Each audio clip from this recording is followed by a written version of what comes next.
Lorsqu'il s'est réveillé, Lavuta a préféré ne pas croire en son rêve. Après tout, un rêve n'est qu'un rêve. Pourtant, cette nuit-là, il n'a pas trouvé le sommeil. Le chant de la femme assassinée semblait le poursuivre. Quand enfin il est parvenu à s'endormir, un rêve curieux est venu l'assaillir. La femme, au regard vif, à l'allure souple et sûre, entrait dans sa petite pièce derrière la bergerie. Elle tenait à la main son violon. Elle le lui tendait et lui ordonnait de le prendre et de jouer. Puis elle a ajouté « Coupe le sommet du genévrier, construis l'instrument dans ce bois et joue.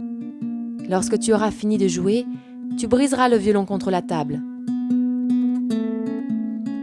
Le lendemain dès son réveil, envoûté par son rêve, Lavuta se hâte vers le ravin, une scie sur l'épaule.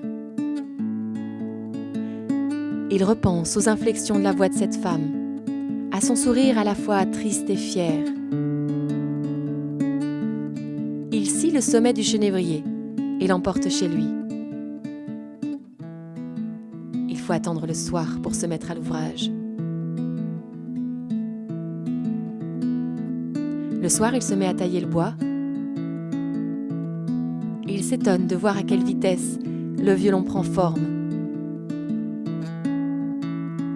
À minuit, le corps de l'instrument est terminé. Lavuta demande au cuisinier du vieux père des boyaux de mouton pour en faire des cordes. Puis il dérobe des crins de la queue des chevaux pour fabriquer l'archet. Au petit matin, le violon est prêt.